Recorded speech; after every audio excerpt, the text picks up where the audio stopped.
नमस्कार साथियों, मेरा नाम ममता जोशी है। मैं चंपावत ज़िले से हूँ। वर्ष 2019 में मैंने उत्तराखंड समूह की तैयारी शुरू करी थी। तो उस वक्त मैं और मेरी फ्रेंड भूमि हम लॉघाट में रूम लेके रहते थे। तो हमें लगा कि हम कोचिंग ज्वाइन करते हैं और हमने देव सर की कोचिंग के बारे में काफ़ी कुछ सुना था कि सर बहुत अच्छा पढ़ाते हैं। तो हमें लगा कि हमने कोचिंग ज्वाइन कर लेनी चाहिए, लेकिन अंदर से हिम्मत नहीं हो पाती थी क्योंकि साथ में ये भी सुना था कि सर काफ़ी ज़्यादा स्ट्रिक्ट हैं। तो मतलब हिम्मत तो नहीं थी, लेकिन मेरी फ्रेंड ने बोला कि नहीं वहीं जाते हैं करके, तो वो मुझे जिससे ले गई कोचिंग में। तो हम दोनों जब फर्स्ट दिन कोचिंग गए तो हमने देखा कि सर बहुत अच्छे से पढ़ाते हैं करके।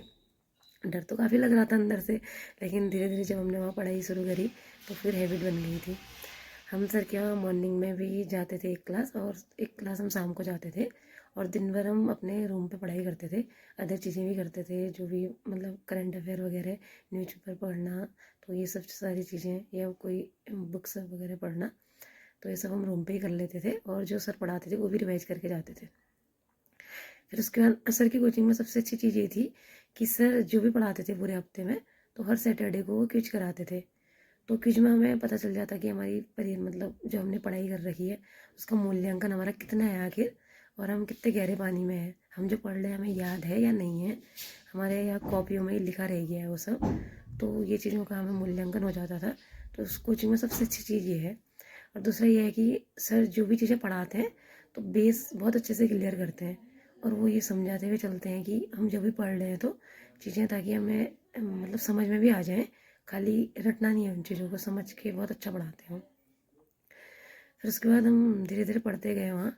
तो लगभग 10 महीने हो रहे थे। तो हमारा पहला एग्ज़ाम था हाई कोर्ट क्लर्क का। तो उस एग्ज़ाम में हमें सफलता प्राप्त हुई।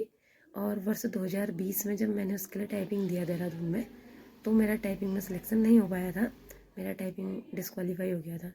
तो मुझे काफ़ी ज़्यादा दुख हुआ कि मतलब टाइपिंग में नहीं हो पाया करके। और वो दुख मेरा इस वजह से था क्योंकि पिछले 5-6 सालों से मैं कंप्यूटर के फील्ड का काम कर रही थी, और वो काम भी मेरा डाटा एंट्री का ही था, तो उसमें टाइपिंग का ही काम होता था। उस वक्त जब मैं बहुत ज़्यादा परेशान हो गई थी कि अब कैसे होगा करके, घर वालों को भी क्या जवाब दूँ, क्योंकि फैमिली का प्रेशर ये रहता है कि फैमिली वाले सोचते हैं पढ़ाई कर रहे हैं, तैयारी कर रहे हैं और हो नहीं रहा है, और समाज का भी बहुत ज़्यादा प्रेशर होता है। तो मैं काफ़ी ज़्यादा परेशान हो चुकी थी। तो उन दिनों ऐसा था कि कोरोना टाइम चल रहा था, तो सर उन दिनों ऑनलाइन क्लास लेते थे। तो सर ने मुझे बोला कि तुम परेशान मत हो, जो भी होता है अच्छे के लिए होता है, आगे तुम्हारे साथ और अच्छी चीज़ें लिखी होंगी इसलिए ये सब हुआ होगा। तो उनने मुझे काफ़ी मोटिवेट किया उस वक्त कि तुम पढ़ाई करते रहो, आगे ज़रूर सफल होगे, बस पढ़ाई मत छोड़ना। तो सर के वहाँ एक चीज़ ये था कि जिस दिन से हमने क्लास ज्वाइन करी थी सर की, तो जब तक सिलेक्शन नहीं हुआ था तब तक हमने एक दिन भी ऐसा नहीं था कि हमने क्लास छोड़ी हो। दिक्कतें आई होंगी, लेकिन तब भी हम क्लास जाते थे, चाहे कितना ज़रूरी अर्जेंट काम भी होता था तो हम क्लास नहीं छोड़ते थे। और मुझे लगता है कि अगर पढ़ाई के दौरान आपकी निरंतरता है और आप निरंतर पढ़ाई कर रहे हैं तो आप एक दिन ज़रूर सफल होंगे। क्योंकि ऐसा होता है, दिक्कतें हर किसी की लाइफ में आती हैं। आप पढ़ाई कर रहे हैं, हमारे साथ भी हुआ था, हम जब पढ़ाई करते थे, रूम लेके रहते थे, तो हमने भी बहुत ज़्यादा संघर्ष करे हैं। ऐसा नहीं है कि हमें मतलब कोई दिक्कतें नहीं थी। दिक्कतें हर किसी की लाइफ में आती हैं, परिस्थितियाँ हर किसी की विपरीत होती हैं। अगर आप उन परिस्थितियों से लड़ के आगे बढ़ जा रहे हैं, अगर आपके अंदर अपने लक्ष्य को प्राप्त करने का बहुत ज़्यादा ये है कि आप अपने लक्ष्य को प्राप्त करना चाहते हैं, तो कोई भी विपरीत परिस्थिति आ जाएगी तो आपको अपने लक्ष्य प्राप्ति से नहीं रोक सकती है वो। तो परेशानियों से नहीं डरना है, परेशानियों से आगे बढ़ना है। उसके बाद मैंने यही सब चीज़ें सीखी थी सर से कि मतलब अगर हम मेहनत करते हैं तो ज़रूर हो जाता है करके। तो लगभग टाइपिंग के 2 मंथ बाद मेरे 2 एग्ज़ाम थे। पहला मेरा था आबकारी सिपाही का, और दूसरा था वन आरक्षी का।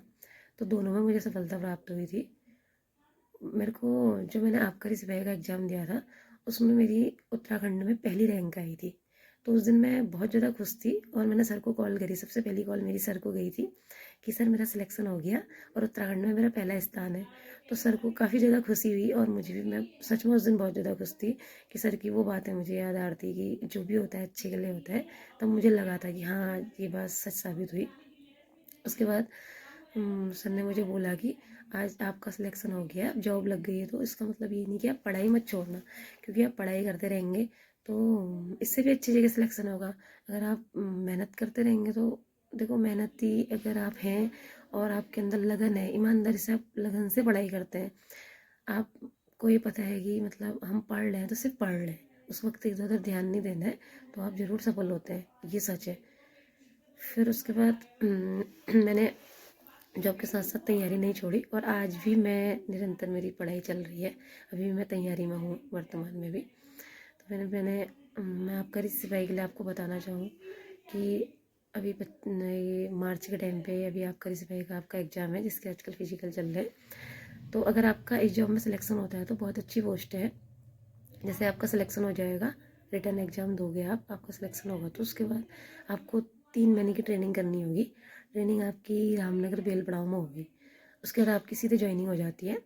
और ज्वाइनिंग किसी भी डिस्ट्रिक्ट में हो तो आप सिटी में रहेंगे, आपको ये नहीं है कि कहीं गांव वगैरह में जाना पड़ेगा।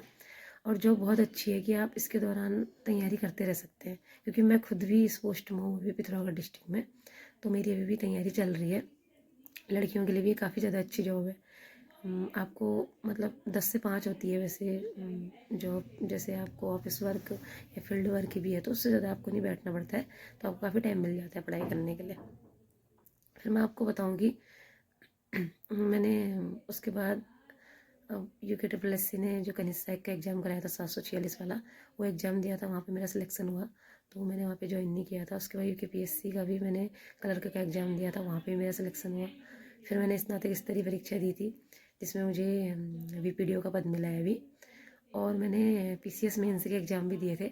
हालांकि मेरी इतनी तैयारी है नहीं मेंस की, लेकिन सर ने जो पढ़ाया था वो नोट्स से और थोड़ा बहुत बुक्स पढ़ के मैंने उसका मेंस दिया है। अभी उसका रिजल्ट आया नहीं है।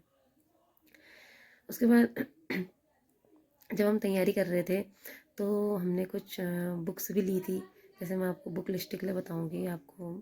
जैसे मैंने पढ़ा था तो मैंने उत्तराखंड जैसे मैंने पढ़ा था तो मैंने उत्तराखंड में उत्तराखंड परीक्षा वाली बुक से पढ़ा था, और उत्तराखंड हिस्ट्री के लिए मैंने अजय रावत की बुक से पढ़ा था। हिंदी में मैंने वैसे लुसेंट भी पढ़ी है, लेकिन मेन मैंने पृथ्वीनाथ पांडे बुक से पढ़ा था। कंप्यूटर के लिए एक बुक आती है लुसेंट कंप्यूटर की, तो उस बुक से मैंने पढ़ा था। और रीजनिंग तो आप अगर डेली कर रहे हैं, प्रैक्टिस कर रहे हैं 1 घंटा भी, तो रीजनिंग आप कर लेंगे। 10 नंबर की रीजनिंग में ऐसा होता है कि आप प्योर नंबर खींच सकते हैं वहाँ पे। फिर रही बात करेंट की, तो करेंट के लिए सर पढ़ाते भी हैं, और आप अगर डेली न्यूज़पेपर पढ़ लें तो उससे भी बन जाता है करेंट अफेयर। फिर साइंस के तो कुछ क्वेश्चन आते हैं, 2-4 क्वेश्चन वगैरह अगर आ गए तो उसके लिए भी सर ने हमें जनरल साइंस के सारे टॉपिक क्लियर कराए थे और सारे सब्जेक्ट भी क्लियर करवाए थे। उसके बाद आपका आता है GS। GS एक अथाह सागर जैसा है, आप उसको कितना भी पढ़ लेंगे तो कहीं ना कहीं आपके लिए कम पड़ जाएगा। इसलिए निरंतर आप पढ़ाई करते रहिए, GS को डेली पढ़िए। कुछ ना कुछ छूट जाता है, वो चीज़ अलग है। देखो 100 में से 100 तो कोई भी नहीं ला सकता है कि मतलब कितना भी पढ़ने वाला हो, तो थोड़ा बहुत कहीं ना कहीं उसका भी रह जाता है। तो इसलिए ये मत सोचिए कि मुझे ये नहीं आ रहा है वो नहीं आ रहा है। जितना आपको आ रहा है वो आपके लिए काफ़ी होता है एग्जाम के लिए। जितना भी आपने पढ़ा है, अगर आपने अच्छे से पढ़ाई करी है तो एग्ज़ाम के दिन आप कर जाते हैं। फिर GS में सर ने हमें सारे सब्जेक्ट कवर करवाए थे, तो थोड़ा बहुत मैंने बुक्स से भी पढ़ा था। जैसे मैंने लक्ष्मीकांत से पॉलिटी पढ़ी थी, और मैंने हिस्ट्री के लिए SK पांडे बुक से पढ़ा था, और ज्योग्राफी के लिए महेश वर्णवाल बुक से पढ़ा था। तो बुक से भी मतलब थोड़ा बहुत पढ़ी थी मैंने। और सर जैसे पढ़ाते हैं तो सर पढ़ाने के साथ साथ समझाते बहुत अच्छा है। मतलब उनका पढ़ाने का तरीका इतना अच्छा है कि मतलब आपको खुद लगेगा कि आप मतलब पढ़ाई करते रहें। आपका खुद मन नहीं करेगा कि आप किताबें छोड़ पाएंगे या उनने जो पढ़ा रखा है उसको मतलब नहीं पढ़ेंगे, ऐसा कुछ हो ही नहीं पाता है, क्योंकि वो बहुत अच्छा समझाते हैं। और आपको इतना प्रेरित करेंगे कि आप आगे बढ़ने को आप सोचेंगे कि मैं हर समय पढ़ाई करते रहूँ। आपका किसी और से मन लगेगा ही नहीं। और मैं आपको कहना चाहूँगी कि ऐसा नहीं है कि आप दिन भर पढ़ाई करिए, आप दिन भर अदर एक्टिविटीज़ भी कीजिए। अगर आप दिन भर में 4-5 घंटे भी पढ़ाई करते हैं, मन लगा कर पढ़ाई करते हैं, आपकी पढ़ाई में बहुत ज़्यादा ईमानदारी है कि हाँ आपको पता है कि आप अपने आप से धोखा नहीं कर सकते हैं करके, तो आप ज़रूर सफल हो जाएंगे एक दिन। ये रियल होता है कि जो व्यक्ति मेहनत कर रहा है, परिश्रम कर रहा है, संघर्षों से नहीं डर रहा है, कैसी भी परिस्थितियाँ में अपनी मेहनत नहीं छोड़ रहा है, तो ज़रूर सफल होता है। ऐसा होता है कि किसी को 1 साल में सफलता मिल जाती है, किसी को 4-5 साल लग जाते हैं, लेकिन सफल जरूर होता है, अंततः वो सफल होगा, ये कंफर्म होता है। क्योंकि एक जो भी सफल व्यक्ति होता है वो अपनी असफलताओं से ही सीख के आगे बढ़ा होता है। तो आप धैर्य धारण करिए, धैर्य रखेंगे, हिम्मत रखेंगे, मेहनत करते रहेंगे तो एक दिन आप लोगों का भी जरूर सिलेक्शन हो जाएगा। और मैं आपको बताना चाहूँगी, आप करी के लिए अभी तक आपने मतलब किसी भी पोस्ट के लिए हो जाए, जैसे अभी आप करी का एग्ज़ाम है तो आपने जितना भी पढ़ रखा है, अभी 1.5-2 महीने हैं, मतलब अभी कंफर्म डेट भी नहीं आई है, अभी उन्होंने बोला है कि मार्च में करेंगे करके। तो तब तक आप जितना भी आपने पढ़ रखा है उस चीज़ को आप रिवाइज करते रहिए, रोज़ आप रिवीजन करिए उन चीज़ों का, जितना भी पढ़ रखा है सारे सब्जेक्टों को लेके चलिए, किसी को भी कम मतलब ना सोचिए, सारे सब्जेक्टों को पढ़िए, क्योंकि एक एक नंबर से ही सिलेक्शन रुकता भी है और होता भी है। तो सारे सब्जेक्ट जैसे आपने पढ़े हैं तो उनको रिवाइज करिए, ये नहीं कि अभी 1-1.5 महीने हम कुछ नया कर लेते हैं, तो नया करना यहाँ पर फिर खतरा लेने जैसा हो जाता है, क्योंकि नई चीज़ें ऐसी होती है, आप अभी तो याद कर लेंगे, थोड़े दिनों बाद फिर आप भूल जाएंगे। अगर आपने जो पढ़ा है और 4-5 बार अगर आप उसको रिवाइज कर रहे हैं, तो जिस समय आप एग्जाम दे रहे होते हैं, ऑप्शन देख के आपको ध्यान आ जाता है कि माइंड में क्लिक हो जाता है कि हाँ हमने कहीं पर पढ़ा है, और आप अच्छे से बना जाते हैं उस क्वेश्चन को, और हो भी जाता है वो। तो इस प्रकार से अगर आप पढ़ाई करते रहेंगे तो सिलेक्शन ज़रूर हो जाएगा आप लोगों का।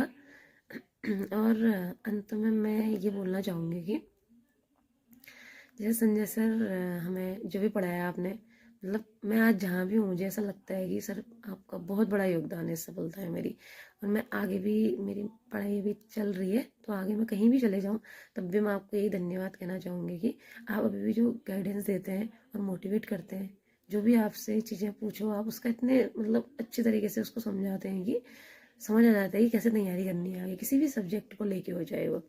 आपका ये तरीका बहुत अच्छा लगता है मुझे, और मैं बोलना चाहूँगी कि सर बहुत बहुत धन्यवाद इन चीज़ों के लिए, आपने जितना भी हमारा हमेशा साथ दिया है।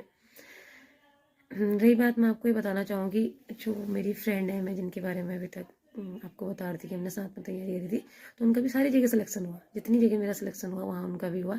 और उनका एक मेन ये है कि वो अभी जो अभी स्नातक स्तरीय परीक्षा हुई थी तो उनको अभी उसमें 42वें ग्रेड पे लेवल 6 में सहायक उद्योग प्रबंधक का पद मिला है, जिसमें अभी उनकी ज्वाइनिंग होने वाली है। अभी फ़िलहाल वो ITI में क्लर्क के पद पे तैनात है। तो तब मैं आपको बताना चाहूँगी कि उसके बाद जब ऐसा होता है कि आप अगर तैयारी करते रहते तो अच्छी जगह जाएंगे आप, ये कंफर्म होता है, और आपका सिलेक्शन भी होता है। जब मैंने मतलब मेरा सिलेक्शन हो चुका था, उसके बाद मैंने काफ़ी लोगों को, टनकपुर में बहुत सारे मेरे फ्रेंड हैं, तो सबको मैंने सर की कोचिंग से जोड़ा, तो उन लोगों ने मुझे बोला कि हमें भी पढ़ाई करनी है। तो आज मतलब उनमें से 4 या 5 लड़कियों का सिलेक्शन हो भी चुका है, कोई पटवारी में है, कोई फॉरेस्ट में हुआ है, किसी का क्लर्क में हुआ है, तो लगभग सबका सिलेक्शन हो चुका है। मैं खुद अपने भाई का एग्जाम्पल देना चाहूँ आप लोगों को, जब मैंने भैया को बोला कि कोचिंग ज्वाइन करने को, तो उसने जैसे ही कोचिंग ज्वाइन करी, 1-1.5 साल हुआ था सर की कोचिंग से उसको पढ़ाई करते हुए, अभी वो पटवारी के पद पे है, चंपावत डिस्ट्रिक्ट में उसकी ट्रेनिंग चल रही है। तो मैं आपको बताना चाहूँगी, अगर आप पढ़ लें और ईमानदारी से 1-1.5 साल भी अगर आप पढ़ लें तो आपका सिलेक्शन पक्का हो जाएगा। तो इस बात के साथ ही मैं अपनी बात कहीं पर समाप्त करती हूँ। आप लोगों को शुभकामनाएं, आगे होने वाली जो भी आगामी परीक्षाएँ हैं तो उनके लिए आप मेहनत करते रहिए, ज़रूर आप लोगों का सिलेक्शन भी होगा। धन्यवाद।